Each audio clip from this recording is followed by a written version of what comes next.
Subscribe करें महिंद्रा गुरु YouTube channel को। अगर आपने सब्सक्राइब कर रखा है तो नोटिफिकेशन बेल पर क्लिक करें ताकि आपको सारे वीडियोस का अलर्ट मिलता रहे। Thank you. संघर्ष हमारे जीवन का सबसे बड़ा वरदान होता है। जितना कठिन संघर्ष, जीत उतनी ही शानदार होती है। लेकिन हम में से कुछ लोगों की जिंदगी में कुछ ज्यादा ही संघर्ष होते हैं। शायद इसलिए क्योंकि जो संघर्ष नहीं करता उसको आसान चीजें मिलती हैं और हमारी दुनिया में किसी को आसान चीजें पसंद नहीं। स्वागत करते हैं आप सभी का महिंद्रा गुरु the official YouTube channel of mahindraguru.com the Brahmastra for success. और एक बार फिर हम आपके साथ हैं रीजनिंग के फंडे लेकर, जहां पे हम बात करते हैं बेसिक कॉन्सेप्ट की और ट्रिक्स की, जहां पे हम बात करते हैं कि क्वेश्चंस को हमें कैसे सॉल्व करना चाहिए, जहां पे हम टॉपिक वाइज चीज़ों की बात करते हैं, एक सीक्वेंस में चलते हैं। तो आइए हमारे साथ जुड़ जाइए और आज इस सेशन में हम एक बेहद इंपॉर्टेंट टॉपिक डिस्कस करने वाले हैं, that is blood relation. As you know that the importance of blood relation is huge. As you can see in previous year examination like IBPS or SBI PO clerk, every exam there was at least 2 to 3 question from blood relation. बहुत मायने रखता है blood relation हमारे banking exam में, या फिर आप बात करें एसएससी एग्जाम में भी बैंकिंग ब्लड रिलेशन से रिलेटेड क्वेश्चंस आपको देखने को मिलते हैं। आगे चलते हैं और सबसे पहले तो ये हम देख लेंगे कि ब्लड रिलेशन का इंपॉर्टेंस क्या है और कितने नंबर ऑफ क्वेश्चन बनते हैं। अगर हम बात करें एसएससी एग्जाम की तो आपको एसएससी एग्जाम्स में 1 से लेकर 5 क्वेश्चन तक मिल सकते हैं। कहने का मतलब 1 क्वेश्चन भी हो सकता है, 2 हो सकता है, 3 हो सकता है या 5 क्वेश्चन भी हो सकता है ब्लड रिलेशन से संबंधित। अगर हम बैंक एग्जाम की बात करें, आइदर क्लर्क या फिर पीओ एग्जाम की बात करें, दोनों में ही आपको यहां से या तो एक क्वेश्चन सिंगल मिलेगा इंडिकेटिंग फॉर्म का, या फिर आपको बंच में क्वेश्चन मिलेंगे जो कि 2 to 5 होते हैं। कहने का मतलब 2 to 5 का मतलब ये हुआ आइदर सेट ऑफ 2 क्वेश्चन और सेट ऑफ 3 क्वेश्चन और सेट ऑफ 5 क्वेश्चन। जनरली ये पैटर्न हमें देखने को मिला है। अब हम आगे बढ़ेंगे, कुछ बेसिक कॉन्सेप्ट को जानने की कोशिश करेंगे कि इसमें कुछ बेसिक कॉन्सेप्ट कौन कौन से हैं और उनको हमें क्या करना चाहिए। लेकिन उसके पहले कि जो ब्लड रिलेशन है उसमें कितने तरीके के क्वेश्चन बनते हैं। फर्स्ट अगर बात करें इंडिकेटिंग फॉर्म की, इंडिकेटिंग फॉर्म के बारे में आप जानते होंगे, जैसा कि कहता है कि pointing to a picture a lady said, और फिर उसके बाद कुछ स्टेटमेंट्स दिए जाते हैं। इसी तरीके से इंट्रोड्यूसिंग अ मैन, इस तरीके के जो भी क्वेश्चंस होते हैं that is from indicating form of blood relation. और ये जो होता है इससे 1 to 2 क्वेश्चन आपको देखने को मिलेंगे। अगर दूसरे की बात करें पजल फॉर्म की, तो पजल फॉर्म से रिलेटेड क्वेश्चंस आपको जो भी क्वेश्चंस मिलेंगे पजल फॉर्म के, वो क्वेश्चन आप देख सकते हैं। यहां पे 3 to 5 क्वेश्चन मिलता है, आइदर सेट ऑफ 3 क्वेश्चन और सेट ऑफ 5 क्वेश्चन आपको मिलेगा। पजल के क्वेश्चन मैं आपको बता दूं किस तरीके के होते हैं कि एक परिवार के 7 लोग हैं, 7 members in a family, and ABCDEF और G ऐसा दिया हुआ है, and they are related to each other, वो एक दूसरे से संबंधित हैं। A is sister of B, B is father of F। इस तरीके के रिलेशंस वहां पे दिए जाएंगे, कुछ डायरेक्ट या कुछ इनडायरेक्ट रिलेशंस भी होंगे, तो उनको हमें कैसे अप्रोच करना है वो हम देखेंगे। This is puzzle form. और तीसरा जो कि बेहद इंपॉर्टेंट है हमारे बैंकिंग एग्जाम के प्रोस्पेक्टिव से अगर देखें तो coded blood relation. Coded blood relation के 3 to 5 क्वेश्चन मिलते हैं, और ये कौन से क्वेश्चंस होते हैं, जैसे कहा गया A plus B means A is father of B, A minus B means A is sister of B, और फिर उसके बाद एक equation P plus Q minus R, और फिर पूछा गया how's P related to R। ये जो क्वेश्चंस होते हैं that is called coded blood relation question. बहुत ही ज्यादा इंपॉर्टेंट है और टाइम कंज्यूमिंग है, तो अगर आप इस वीडियो को देखेंगे तो आगे आपको समझ में आएगा कि क्विकली कैसे इन क्वेश्चंस को हमें हैंडल करना चाहिए। उसके पहले कुछ इंपॉर्टेंट पॉइंट्स के बारे में हम बात कर लेंगे। जैसा कि आप यहाँ पे देख पा रहे होंगे फैमिली ट्री। जब भी आप किसी ब्लड रिलेशन के क्वेश्चन को करते हैं तो जनरली हम फैमिली ट्री का इस्तेमाल करते हैं, और फैमिली ट्री का इस्तेमाल करने से पहले कुछ इंपॉर्टेंट पॉइंट्स जैसे कि हम देखें प्लस और माइनस जो सिंबल्स लगे हुए हैं, या फिर आप स्क्वायर बॉक्स और सर्कल ये देख सकते हैं। आप मेल को रिप्रेजेंट करने के लिए या तो प्लस सिंबल का इस्तेमाल कर सकते हैं या फिर इस स्क्वायर बॉक्स का इस्तेमाल कर सकते हैं। इसी तरीके से फीमेल को रिप्रेजेंट करने के लिए आप माइनस सिंबल का या फिर सर्कल का इस्तेमाल कर सकते हैं। क्लियर। उसके अलावा कुछ यहां पे सिंबल्स दिए हुए, जैसे अगर बोला गया ए इज मेल, तो ए को मेल रिप्रेजेंट करने के लिए इस तरीके से आप कर सकते हैं। ए के ऊपर आपने प्लस लगा दिया, ये आप देख सकते हैं, या फिर आप ए मेल को रिप्रेजेंट करने के लिए ए पे स्क्वायर बॉक्स लगा दिया, तो भी वो मेल को ही रिप्रेजेंट करेगा। और वो अपनी सुविधा के लिए हम करते हैं, आपका अपना तरीका भी हो सकता है मेल और फीमेल को रिप्रेजेंट करने का। ओके, अगला देखते हैं कुछ रिलेशंस, जो बेसिक रिलेशंस होते हैं उनको हम फैमिली ट्री में कैसे डिफाइन करते हैं उसके बारे में बात करते हैं। लाइक BS, ब्रदर या सिस्टर को रिप्रेजेंट करना है तो उसके लिए हमें एक सीधी लाइन का इस्तेमाल करना होगा। ब्रदर या सिस्टर के लिए हम क्या करेंगे, एक सीधी लाइन ऐसी हम इस्तेमाल करेंगे। क्यों ऐसा करते हैं, क्योंकि ब्रदर या सिस्टर एक ही जनरेशन के लोग होते हैं, सेम जनरेशन मतलब पैरेलल होते हैं, इसीलिए हम एक जनरेशन में लोगों को दिखाने के लिए इस सिंबल का इस्तेमाल करते हैं, जो कि एक ही लाइन में लाई करते हैं। इसका मतलब ये हुआ कि अगर आपको ब्रदर और सिस्टर के रिलेशन को दिखाना है तो आप सिंपल एक लाइन का इस्तेमाल कर सकते हैं। अगला, मदर या फादर के लिए आप इस तरीके से इस्तेमाल कर सकते हैं। मदर या फिर फादर के लिए अगर आप देखें तो आप एक एरो अपवर्ड यूज कर सकते हैं। क्लियर। अपवर्ड एरो यूज करने का तात्पर्य यह है कि जो मदर या फिर फादर है वो हमसे एक जनरेशन ऊपर के हैं, कहने का मतलब एक जनरेशन पहले के हैं। क्लियर। तो ये जनरेशन गैप को भी डिनोट करता है, इसलिए वर्टिकल लाइन का इस्तेमाल करते हैं। इसी तरीके से सन या फिर डॉटर के लिए हम डाउनवर्ड एरो डिनोट करते हैं। आप ऐसा कर सकते हैं, आपका अपना तरीका, हमने पहले भी कहा आपका अपना तरीका हो सकता है। डाउनवर्ड एरो डिनोट करने का मतलब ये हुआ, आप कह रहे हैं सन या फिर डॉटर एक जनरेशन नीचे का व्यक्ति। क्लियर। तो उसके लिए हम यूज करेंगे इस एरो को, या फिर आप ऐसा कह सकते हैं अगर आप चाहें तो मदर फादर और सन डॉटर के लिए, चूंकि जनरेशन गैप को रिप्रेजेंट करता है, एक सीधी सिंपल वर्टिकल लाइन का इस्तेमाल कर सकते हैं। अब एक और रिलेशन हस्बैंड और वाइफ के रिलेशन को रिप्रेजेंट करने के लिए हम इस तरीके के एरो का इस्तेमाल कर सकते हैं। एक एरो, वर्टिकल एरो, चूंकि वो भी सेम जनरेशन के होते हैं तो इस तरीके के एरो इस्तेमाल करते हैं और उसमें दोनों तरफ ये एरो लगा देते हैं ताकि इससे थोड़ा डिफरेंस रहे, ब्रदर सिस्टर वाले सिंबल से डिफरेंट रहे। या फिर कुछ लोग इसके लिए इक्वल सिंबल का भी इस्तेमाल कर सकते हैं, आपकी चॉइस के ऊपर है, आप चाहें तो इक्वल सिंबल का भी इस्तेमाल कर सकते हैं। ओके, अब हम आगे बढ़ेंगे अपने पहले क्वेश्चन की तरफ, और पहला क्वेश्चन उसी के माध्यम से हम समझने की कोशिश करेंगे कि कैसे हमें इन क्वेश्चंस को अप्रोच करना चाहिए। पहला क्वेश्चन रिलेटेड है इंडिकेटिंग फॉर्म से, और इंडिकेटिंग फॉर्म के क्वेश्चंस में कई बार लोग फैमिली ट्री का इस्तेमाल करते हैं, लेकिन आप चाहें तो बिना फैमिली ट्री के भी उन क्वेश्चंस को क्विकली और इजीली सॉल्व कर सकते हैं, जो कि आपके दिमाग में सॉल्व हो सकता है। तो सीधे आगे बढ़ते हैं। here it is the question. Now you can see this is the question. Before that I'm going to tell you how to approach these questions. Now let's see the questions first. Here it is the question. You can see this is the question given. Okay, and how to approach the question. Let's see this. पहला कह रहा है break statement into parts. जो statement है उसको दो अलग अलग हिस्सों में डिवाइड कर लीजिए। ओके, अब वो हिस्से कौन से होंगे और क्या डिवाइड करना है उसको हम आपको आगे बताएंगे। फिर conclude second part and then relate to first part. दोनों हिस्सों को अलग अलग तरीके से कंक्लूड करिए और फिर दोनों का रिलेशन एक साथ कंबाइन होकर फाइनल करने की कोशिश करिए। देख लेते हैं क्वेश्चन में इसको हम कैसे एप्लीकेबल कर सकते हैं और कहां से दो पार्ट में हमें इसको ब्रेक करना चाहिए। देखिए, यहां पे एक वर्ड लगा होता है, आपने देखा होगा क्वेश्चंस जितने भी इस तरीके के होते हैं वहां पे एक वर्ड का इस्तेमाल करता है माई। ओके, तो ये जो माई वर्ड है इसके इस तरफ के रिलेशन को और इसके पहले के रिलेशन को सॉल्व कर लेते हैं। सबसे पहले इसके बाद वाले रिलेशंस, चूंकि आप खुद को यहां पर एज्यूम कर सकते हैं, उसको सॉल्व करना चाहिए। अब देखते हैं इसको हमें कैसे करना है।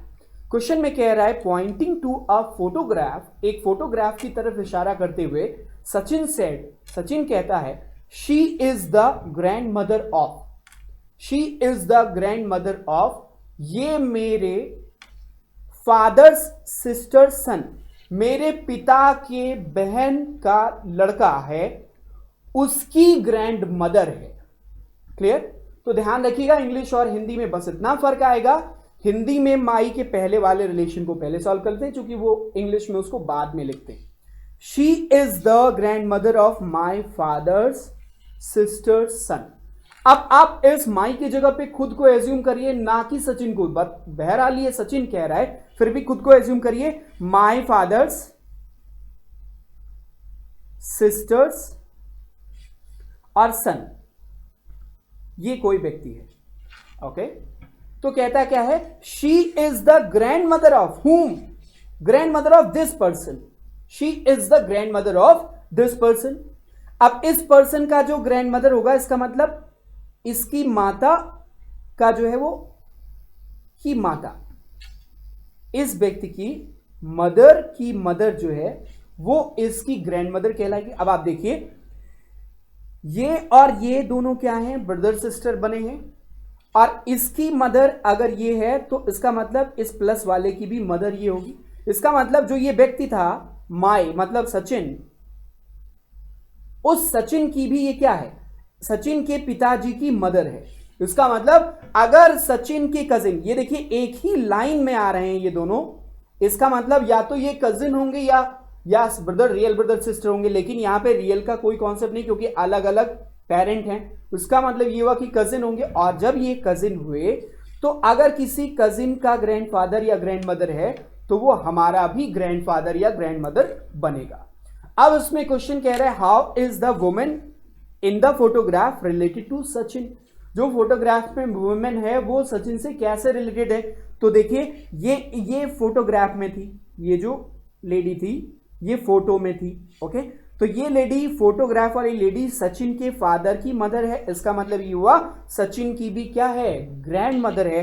तो हमारा आंसर बनेगा फिफ्थ ऑप्शन। और इस क्वेश्चन को बिना फैमिली ट्री के अगर हमें सॉल्व करना हुआ तो हमें कैसे करना चाहिए, इसको देख लेते। सबसे पहले हमने आपसे पहले ही कहा था कि माई को हाईलाइट कर लीजिए और इसको ओरली, आप अपने आप को यहां पे एज्यूम कर लीजिए और इसको ओरली सॉल्व करिए।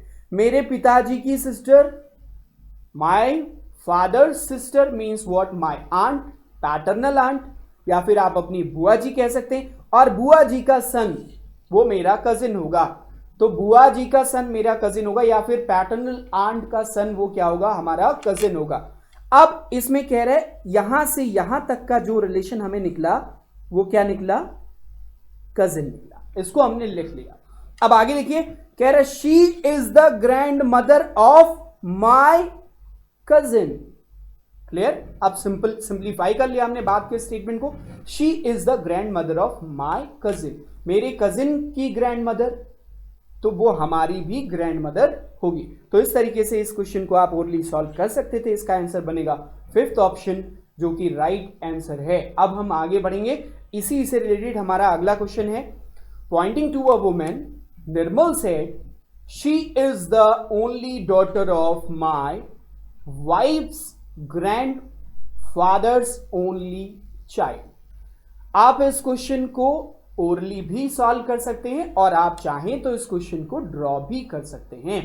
यहां से देखते हैं, सबसे पहले she is the only daughter of, यहां माई वर्ड को हाईलाइट कर लिया, माई वाइफ्स ग्रैंड फादर्स, मेरी वाइफ का sorry my wife's grand father's only child, मेरी वाइफ के ग्रैंडफादर, मतलब मेरी वाइफ का जो ग्रैंडफादर है उसका इकलौता चाइल्ड, उसका इकलौता चाइल्ड कौन होगा, मेरी वाइफ का या तो मदर होगा या फादर होगा, वाइफ की मदर या फिर फादर। ओके, क्या बोला गया, she is the only daughter of my wife's grand father's only child. तो वाइफ के ग्रैंडफादर मतलब या तो फादर के फादर या फिर मदर के फादर। देखिए, जब जनरली टर्म इस्तेमाल किया जाएगा ग्रैंडफादर, तो वो ये डिफाइन नहीं करता कि पैटर्नल है या मैटरनल है, और इसीलिए स्पेसिफाई करने के लिए पैटर्नल और मैटरनल वर्ड का इस्तेमाल किया जाता है। ठीक है, तो अब इसमें कह रहा है she is the only daughter of my wife's grand father's only child, मेरी वाइफ के, मेरी इट इज मी, मेरी वाइफ के ग्रैंडफादर, दिस वन के ओनली चाइल्ड, एक ही व्यक्ति एक ही चाइल्ड है उनका, कोई एक्स मान लो आप इसको। ओके, और इनका, आप देखिए इसका मतलब ये कह रहा है वाइफ्स ग्रैंडफादर्स ओनली चाइल्ड, तो यहां से यहां तक हमें ये मिल गया कि वाइफ्स फादर या फिर वाइफ्स मदर, वाइफ्स फादर और मदर। क्लियर? अब कह रहा है she is the only daughter of my wife's father या मदर, मेरी पत्नी के पिता या माता का इकलौता जो इकलौती पुत्री, ओनली डॉटर, इसका मतलब वो कौन है? कोई और नहीं, वो खुद उसकी वाइफ है। इसका मतलब जो इसमें क्वेश्चन कह रहा, pointing to a women, Nirmal said she is the only daughter of my wife's grandfather's only child. तो इसका मतलब ये हुआ कि वो जो पॉइंट कर रहा था जिस वुमेन को, वो वुमेन निर्मल की कौन है? वाइफ है। तो हमारा आंसर बनेगा फर्स्ट ऑप्शन वाई। अब इसमें कह रहा था how is the women related to Nirmal, women Nirmal से कैसे रिलेटेड है? तो women is the wife of Nirmal, women Nirmal की वाइफ है। ओके, अब आगे बढ़ते हैं अपने अगले क्वेश्चन की तरफ। ये रहा हमारा अगला क्वेश्चन। अगला क्वेश्चन कहता है pointing to a photograph of Hari, Hari के फोटोग्राफ की तरफ इशारा करते हुए विजय कहता है, कौन कहता है? विजय कहता है the father of his sister is the husband of my wife's mother. Clear? अब ये देखिए माई वाइफ्स मदर, इसको इधर लेके जाते हैं और बाकी रिलेशन को अदर पीछे की तरफ लेके चले। क्लियर?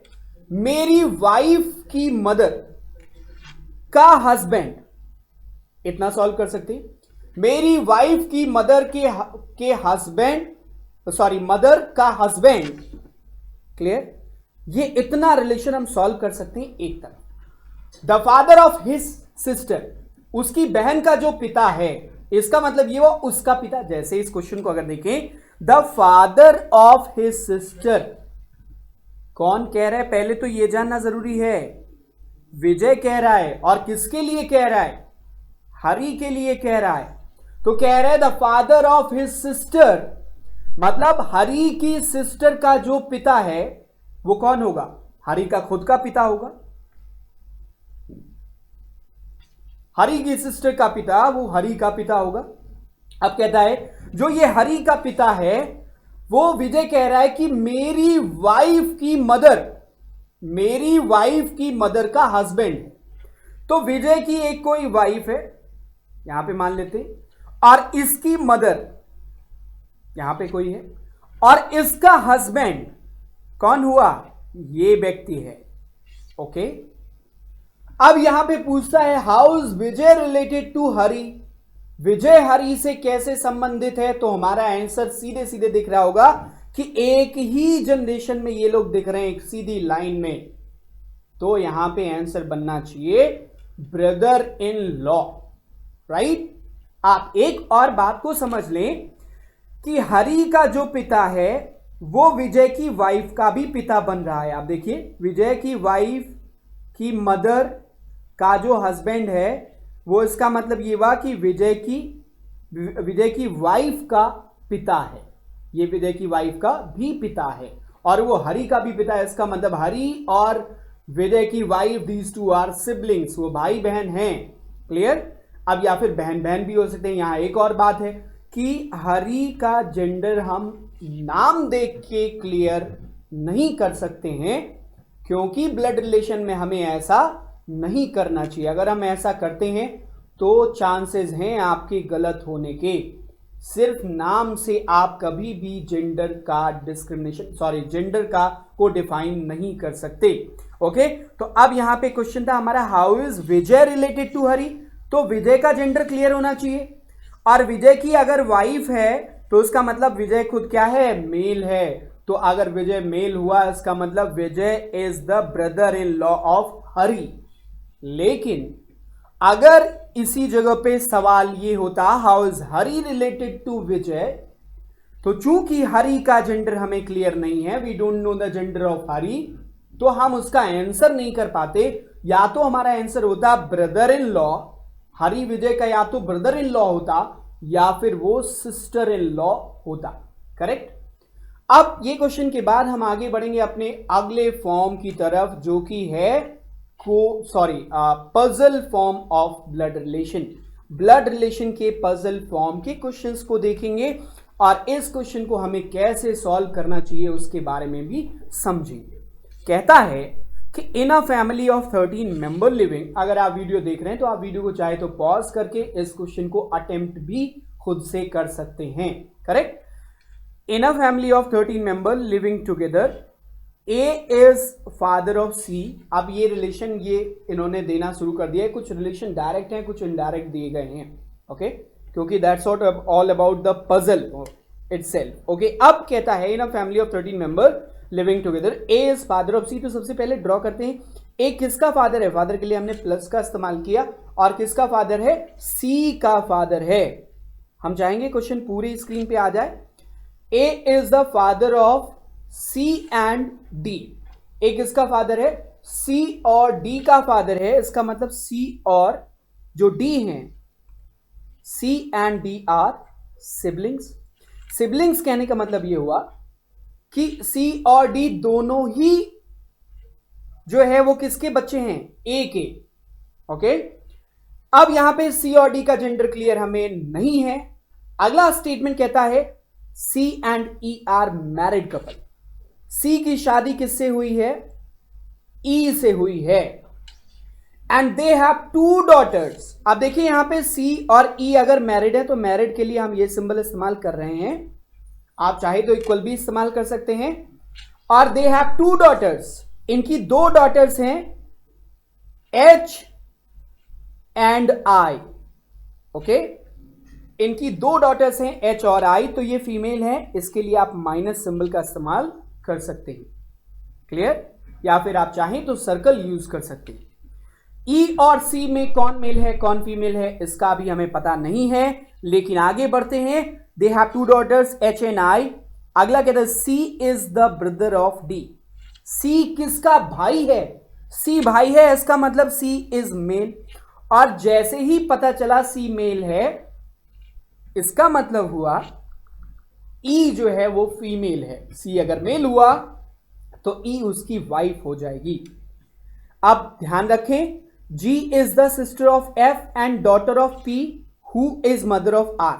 ये जो पूरा स्टेटमेंट है, इस स्टेटमेंट को अगर आप देखें तो ये जितने भी एलिमेंट हमने जितने भी लोगों को ड्रॉ कर रखा है उनमें से किसी से रिलेटेड नहीं है। तो रिलेट नहीं कर पा रहे हैं, इसलिए बेटर होगा कि इसको स्विच करना है, मतलब स्किप कर जाए और आगे बढ़ जाए।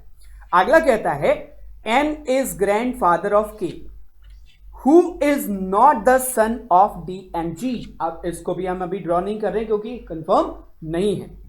अगला कहता है B is mother in law of F who is wife of D.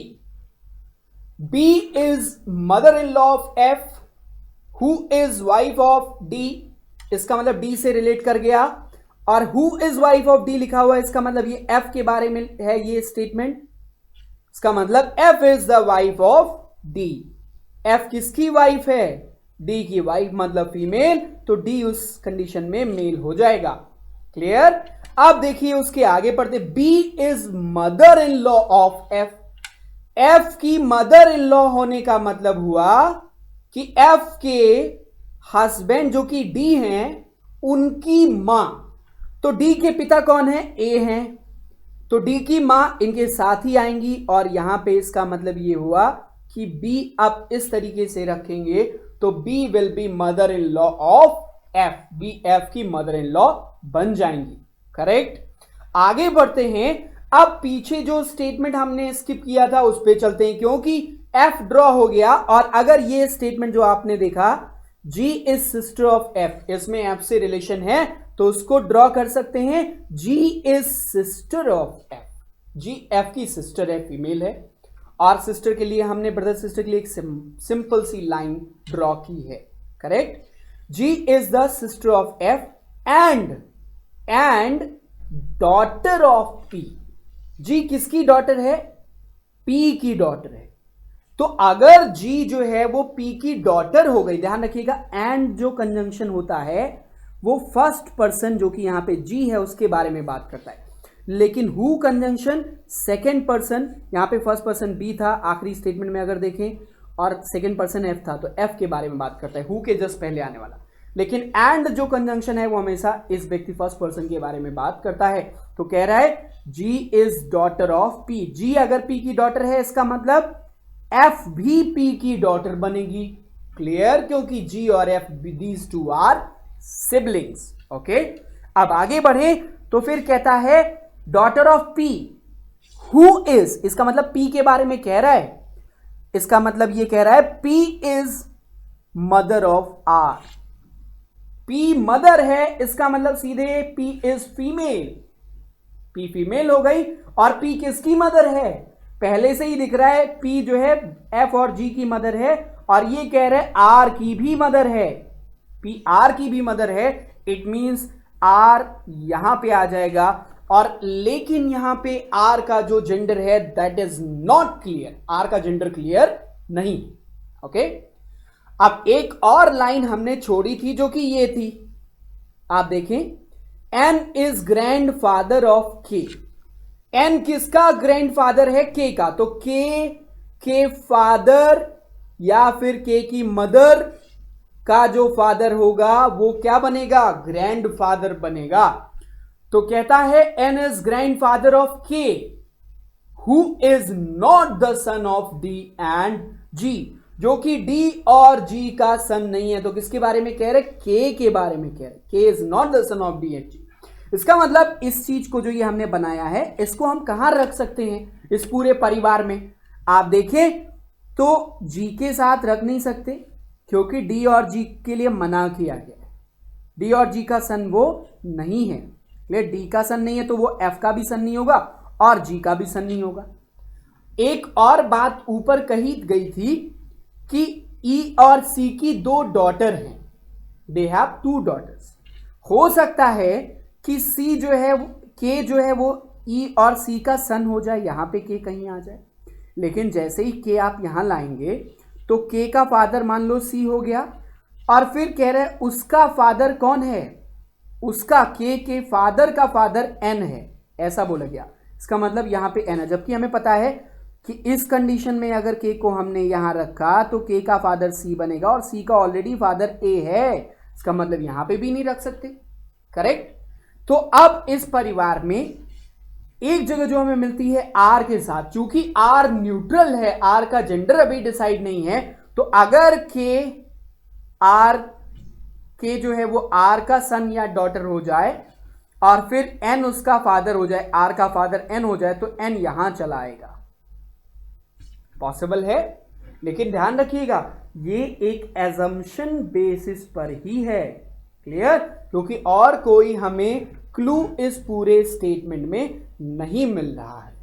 तो इस तरीके के क्वेश्चन जो होते हैं वो पजल फॉर्म के होते हैं और हमें इनको इसी तरीके से ड्रॉ करना चाहिए।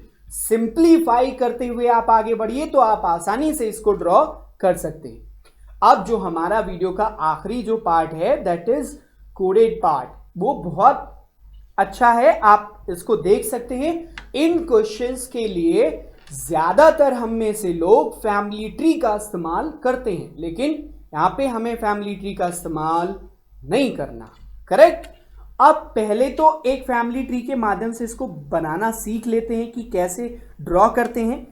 पहला कुछ बेसिक पॉइंट कोडेड फॉर्म में इस तरीके से लिखा होगा A plus B means A is son of B। तो A अगर सन है तो आपको समझ में आता होगा A क्या है? मेल होगा, और किसका सन है? B का। ऐसा ड्रॉ करेंगे। क्लियर? तो A अगर सन है B का तो A को ऐसे हम ड्रॉ करते हैं, A is son of B, और जेंडर किसका क्लियर होता है? A का क्लियर होता है। तो ध्यान रखिए A plus B means A son of B means A का जेंडर क्लियर होगा प्लस। ओके, अगला A minus B means A is wife of B, तो A वाइफ है तो A का जेंडर क्या हो जाएगा? फीमेल, माइनस हो जाएगा, और B का चूंकि A वाइफ है तो B हस्बैंड होगा, प्लस हो जाएगा। A इंटू बी इसी तरीके से A is brother of B, तो A B का भाई है। क्लियर? तो अगर P इंटू Q लिखा हो तो क्या होगा? P is brother of Q, ऐसा हम उसको समझेंगे। A डिवाइड B ऐसे लिखा है और A इक्वल B का मतलब A is sister of B लिखा हुआ है, A डिवाइड का मतलब लिखा हुआ है A is mother of B। अब उसके बाद इन्होंने एक इक्वेशन दी, P into Q divide R equal U। How is P related to U? ध्यान रखें ऐसा जब भी क्वेश्चन मिले तो P का जेंडर क्लियर होना जरूरी है। तो पी का जेंडर यहां पे होना चाहिए क्लियर। कह रहे how is P related to U, तो इस इक्वेशन में जो कि लिखा हुआ था P into R divide Q equal U, इसमें पी का जेंडर क्लियर होना चाहिए, जो कि क्लियर हो रहा है। कैसे? पी के बाद इंटू लगा हुआ है और इंटू का मतलब होता है ए इंटू बी था तो A is brother of B. It means P into Q का मतलब पी इज ब्रदर, मतलब मेल हो जाएगा। ओके, तो अब इस क्वेश्चन को सॉल्व करते हैं पहले फैमिली ट्री से। अगर फैमिली ट्री से सॉल्व करें तो यहां से देखते हैं पी इंटू आर का मतलब है P is brother of R, P is brother of R. आप चाहें तो स्क्वायर बॉक्स का भी इस्तेमाल कर सकते हैं। Okay, P is brother of R. R divide Q, तो डिवाइड का मतलब होता है A divide B means A is mother of B. If R divide Q है then R is mother of B, Q sorry R is mother of Q, R Q की mother हो गई। Okay, अब Q equal U, A equal B means A is sister of B. It means Q equal you means Q is sister of you. Sister मतलब female, चाहे तो आप circle draw कर सकते हैं फीमेल के लिए। ओके, अब इसमें पूछा गया how is P related to U, तो इसको कैसे सॉल्व पढ़ते कैसे हैं जब फैमिली ट्री आप ड्रॉ कर लें। यू की सिस्टर की मदर, मतलब यू की भी मदर हो गई वो, और इसका मतलब मदर का ब्रदर, माता जी का जो भाई है वो क्या होगा, mother's brother. Mother's brother means what, paternal uncle, जिसे हम मामा कहते हैं हिंदी में। तो हमारा आंसर बनेगा, यहां पे अंकल भी ऑप्शन है तो जल्दबाजी में कभी अंकल मत करिएगा, पैटर्नल अंकल बनेगा। और सॉरी, अगर बात करें यहां पे आर जो था वो क्या था, आर फीमेल था, क्योंकि आर डिवाइड क्यू है, R is mother of Q, तो आर जो है वो फीमेल है, तो यहां पे पैटर्नल नहीं मैटरनल बनेगा, माफ कीजिएगा, मैटरनल अंकल। ओके, यू की मदर का पिता, मदर का भाई, यू की मदर का ब्रदर, यू की मदर का जो भाई है वो क्या बनेगा, मैटरनल अंकल। ओके, तो हमारा ऑप्शन बनेगा third option, that is correct option, maternal uncle. और अगर वहीं पिता का भाई होता तो पैटर्नल अंकल होता। आगे बढ़ेंगे और देखेंगे इस क्वेश्चन को हम ओरली या फिर क्विक ट्रिक से कैसे सॉल्व कर सकते हैं। ओके, देखते हैं इस क्वेश्चन में। सबसे पहले तो आप जब भी कोई सिंबल मिले तो उसको डिकोड कर लीजिए। डिकोड करने का मतलब जैसे इक्वल लगा है तो इक्वल किसको डिनोट करता है, सिस्टर को, आप यहां देख सकते हैं। ओके, तो यहां पे एस आई लिख लिया। ओके, अगला कहता है डिवाइड, डिवाइड किसको डिनोट करता है, मदर को, तो एम लिख लीजिए आप। और फिर इनटू लगा हुआ है, इनटू डिनोट करता है ब्रदर को, तो आप यहां पे बी लिख लीजिए। ओके, अब देखिए एक जो इंपॉर्टेंट पॉइंट है, अगर लिखा है A plus B means A is father of B, father brother mother जो भी लिखा हुआ है ऑफ बी। कहने का तात्पर्य कि if A and B is written and the sequence of A is A and B is same, मतलब ए भी लिखा हुआ है और फिर यहां भी ए और बी ही लिखा हुआ है, तो आपको राइट साइड से डिकोड करना स्टार्ट करना चाहिए। ठीक है, राइट साइड से डिकोड करेंगे। और अगर A plus B is the son, A means A is son of B को इस तरीके से लिखें कि B is son of A, तो ध्यान रखें तब आपको लेफ्ट से राइट की तरफ जाना होगा। Clear, left to right move करेंगे उस कंडीशन में। लेकिन अगर सेम है जैसा कि यहां है ए बी, ए पहले बी बाद में, तो राइट से लेफ्ट, राइट टू लेफ्ट आप डिकोड करेंगे और पढ़ेंगे भी राइट टू लेफ्ट। क्लियर, अब देखिए इसको सॉल्व कैसे करेंगे। How is P related to U, तो यू से स्टार्ट करेंगे और पी की तरफ बढ़ेंगे, मतलब राइट से हम लेफ्ट की तरफ जाएंगे। पहला सिंबल है सिस्टर। अब आप अपने आप को एज्यूम कर लीजिए सिस्टर की mother, my sister's mother, it means my mother. और मेरी मदर का जो भाई होगा, my mother's brother means maternal uncle. ओरल है, आप अगर राइट से लेफ्ट पढ़ेंगे तो ओरली इसको कर सकते हैं। ध्यान रखें हर कोई रिलेशन यू के रिस्पेक्ट में है। जैसे यू की सिस्टर, ध्यान रखिएगा जहां एरो जा रहा है उसी को रिप्रेजेंट कर रहा है। यू की सिस्टर क्यू और उसकी मदर, इसका मतलब यू की सिस्टर की मदर मींस यू की भी मदर हुई, और उसकी मदर का भाई, mother's brother means what, maternal uncle. Mother's brother means maternal uncle. तो जो हमने आपको बताया ट्रिक, उसमें राइट से हमें लेफ्ट की तरफ पढ़ना स्टार्ट करना चाहिए। और जब एग्जाम ऑनलाइन होता है तो आपको ज्यादा मदद मिल सकती है, आप क्वेश्चन देखें और उसको क्विकली सॉल्व कर सकते हैं। ओके, अगर इसी जगह पे कहता how is U related to, how is U related to P, तो ध्यान रखिए उस कंडीशन में यू का जेंडर क्लियर होना चाहिए। मान लो यू का जेंडर मेल है, प्लस मान लिया, कुछ सपोज कर लिया, तो कैसे करेंगे, तब भी आप राइट से लेफ्ट की तरफ ही बढ़ेंगे। आप देखिए यू की सिस्टर की मदर, सिस्टर की mother means what, sister's mother means mother, और मदर का भाई, mother's brother means what, maternal uncle.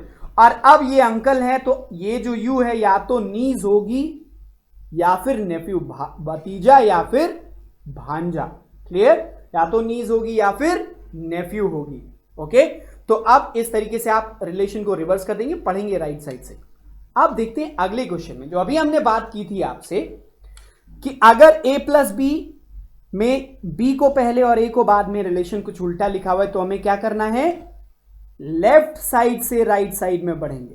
Family tree अब इस क्वेश्चन का हम ड्रॉ नहीं करेंगे, ओरली करने की कोशिश करते हैं। p into Q divide r plus s divide t, और इसमें पूछा है how is p related to s, तो जेंडर किसका क्लियर होना चाहिए, p का क्लियर होना चाहिए। अब हम देख लेंगे कि p का जेंडर क्लियर होता है कि नहीं होता है। एक और बात आप देखिए कि सभी जितने भी क्वेश्चन दिए गए हैं, सभी क्वेश्चन में a प्लस बी में b को पहले रखा गया है और a को बाद में रखा गया। इसका मतलब हमें राइट साइड, लेफ्ट साइड से राइट साइड की तरफ बढ़ना है डिकोड करते हुए। इनटू का मतलब हाईलाइट कर लेते हैं, ब्रदर होता है तो BR लिख लिया हमने। डिवाइड का मतलब मदर होता है, मदर लिख लिया। प्लस का मतलब होता है सन, तो यहां पे हमने सन लिख लिया। ओके, अब हमें पढ़ना किधर से है, लेफ्ट साइड से राइट साइड की तरफ बढ़ना है, लेफ्ट टू राइट बढ़ना है। ओके, तो अब लेफ्ट टू राइट देखिए, हमने S के बाद नहीं बनाया क्योंकि इसके बाद P और S के बीच में ही रिलेशन पूछा है, तो यहीं तक केवल जाएंगे, P से S तक ही जाएंगे। अब इसको डिकोड कर लेते हैं। ब्रदर की mother means what, mother, my brothers mother means what, again mother.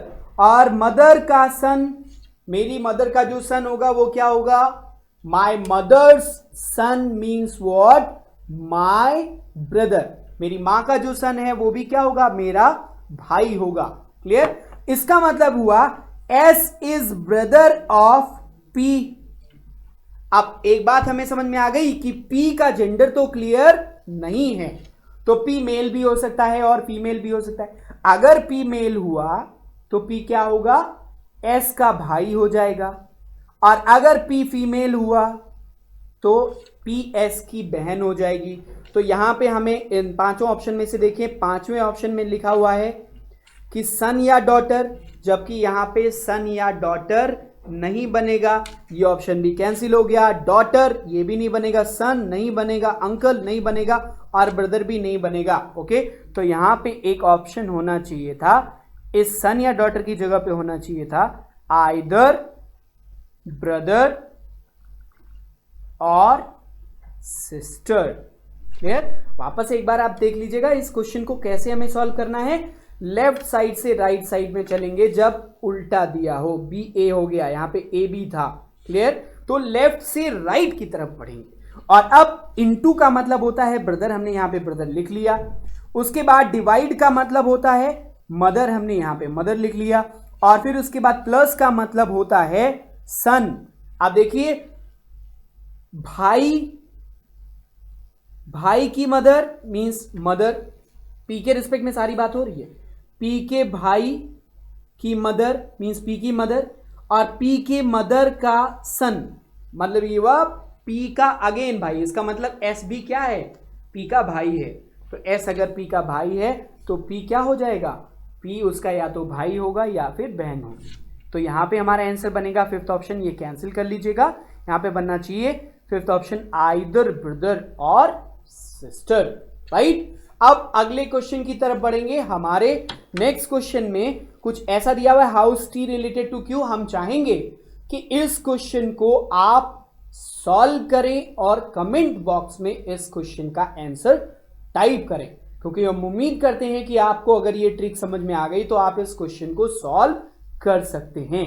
Clear. थोड़ा सा हिंट हम आपको दे दे रहे हैं, अगर गलती से आपने can not be determine answer mark किया तो आप गलत हो जाएंगे, क्योंकि जनरली लोग समझते हैं कि जिस सिंबल के बाद, जैसे जिस एलिमेंट के बाद, जैसे यहां पे a plus B means a is son of b, तो a plus B means a is son of b है, तो a अगर सन है तो a का जेंडर मेल है, लेकिन b का जेंडर क्लियर नहीं हो रहा है। तो जिस एलिमेंट के बाद सिंबल ना हो उसका जेंडर क्लियर नहीं होता, केवल हस्बैंड वाइफ के बीच में क्लियर होता है।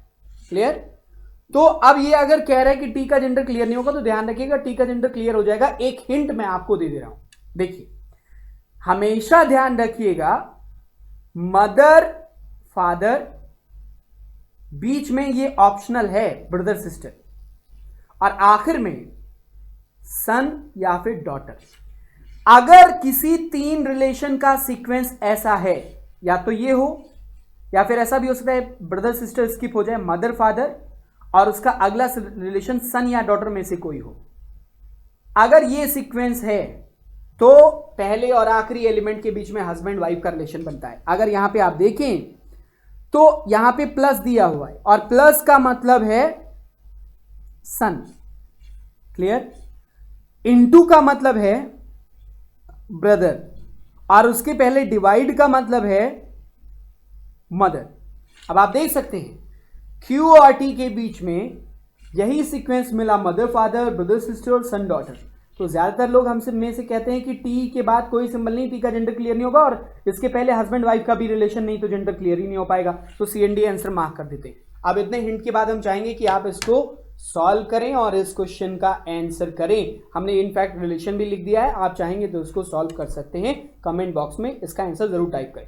एक और जो इसमें फॉर्मेट में क्वेश्चन बनता है वो ये है, इसमें थोड़ा सा कॉन्सेप्ट ये है और ट्रिक भी इस्तेमाल कर सकते हैं। एक तो जो ट्रिक अभी हमने डिस्कस किया जिसमें हम सिंबल्स को डिकोड करके पढ़ लेते हैं, वैसा करके भी इस क्वेश्चन को ओरली कर सकते हैं। फैमिली ट्री बनाने से तो ज्यादा ही आसान होगा, क्योंकि अगर इस क्वेश्चन में आप फैमिली ट्री बनाने लगे तो सारे ऑप्शन का फैमिली ट्री बनाना पड़ सकता है, और कहिए उसके बाद भी आंसर आपको पांचवें ऑप्शन मिले नन ऑफ दीज बने। तो इसलिए बेहतर होगा कि ये चीज का ध्यान रखें कि कैसे हमें इसको सॉल्व करना है। क्विकली ओरली आप इसको सॉल्व कर सकते हैं। रिलेशन पूछा गया है कि which of the following means Q is grandfather of P, Q P का ग्रैंडफादर है। क्लियर। तो अब इसमें सारे इक्वेशन में हम या तो चेक करें पहले दूसरे तीसरे चौथे में, या फिर हम कोई और तरीका इस्तेमाल करें। आप देखिए तरीका क्या है, मैं आपको बता दे रहा हूं। दो तीन बातों का ध्यान रखिए। पहला कि जब ऐसे क्वेश्चन हो तो आप जेंडर पता कर लीजिए। क्यू इज ग्रैंडफादर दिया है, इसका मतलब क्यू का जेंडर क्या होगा, मेल होना चाहिए। अब आप देख लीजिए इनमें से कौन से सिंबल्स मेल को डिनोट करते हैं। जैसे अगर प्लस की बात करें तो प्लस मदर को डिनोट करता है ए के, A plus B means A mother है। तो अगर क्यू के बाद प्लस आ गया तो क्यू मदर हो जाएगा, मतलब फीमेल हो जाएगा, जबकि यहां पे ग्रैंडफादर बनना है, मेल बनना है। क्लियर। तो अब देख लेते हैं, हाईलाइट कर लेते हैं कौन कौन सा मेल को बनाता है। एक तो फादर और एक ब्रदर। क्लियर। तो अब आप देखें क्यू के बाद अगर स्टार आ गया, जैसे यहां पे देखिए A star B means A is father of B, तो क्यू के बाद स्टार आ गया तो क्यू भी किसी का फादर होगा। अगर किसी का फादर होगा तो वो मेल होगा, और मेल होगा तो वो ग्रैंडफादर बन सकता है। ठीक। दूसरा क्यू के बाद और देखिए यहां पे लिखा हुआ है brother, A beta B means A is brother of B. तो यहां पे अगर क्यू के बाद बीटा आ गया तो भी क्यू क्या हो जाएगा, मेल हो जाएगा। अब इस क्वेश्चन में ऑप्शन नंबर 1 में देखिए क्यू के बाद कोई भी सिंबल नहीं है ना, क्यू के बाद कोई भी सिंबल नहीं है, और जो सीक्वेंस पिछले क्वेश्चन में बताया वो भी नहीं है।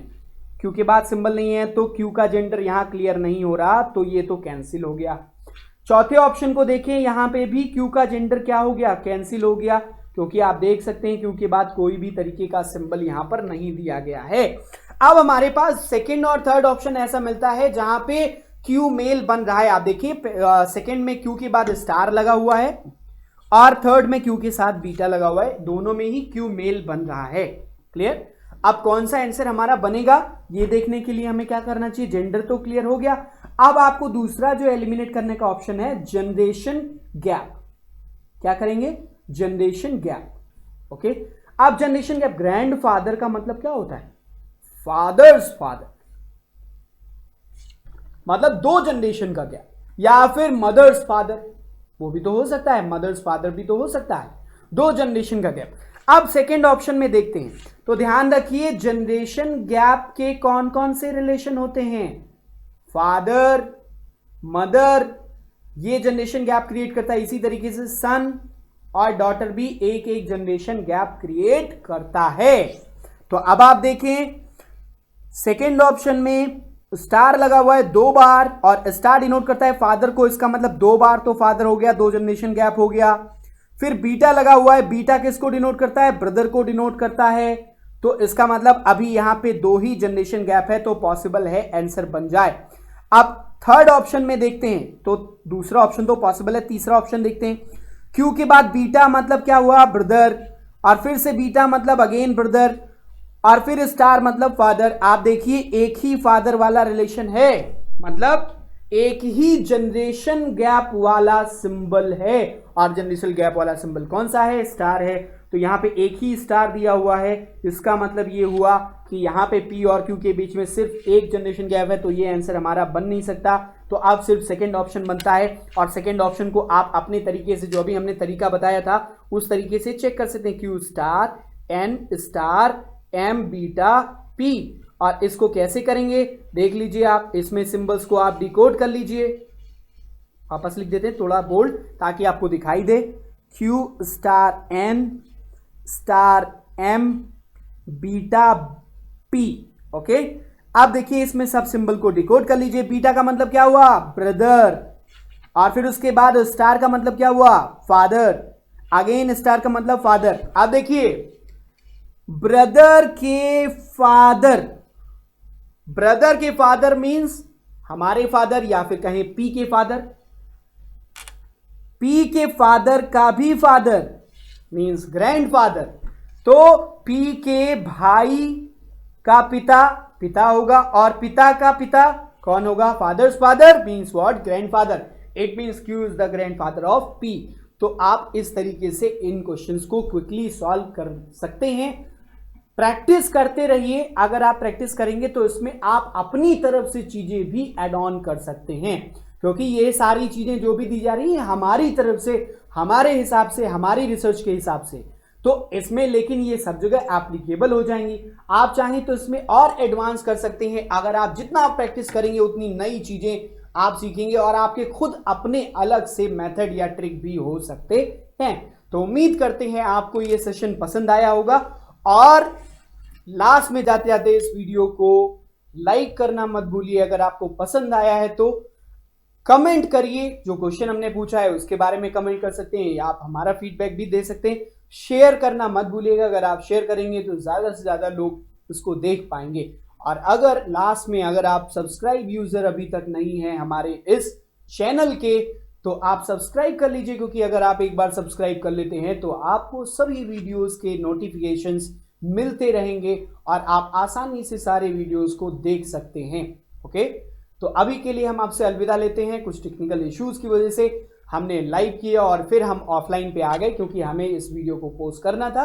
अगले सेशन में हम आपसे वापस मिलेंगे, जो कि हमारा मंडे को होगा, और अगले सेशन में हम डायरेक्शन एंड डिस्टेंस की बात करेंगे। ओके, तब तक के लिए आप सभी लोगों से अलविदा लेता हूं। Thank you so much for watching this video. Thank you. Subscribe करें महिंद्रा गुरु यूट्यूब चैनल को।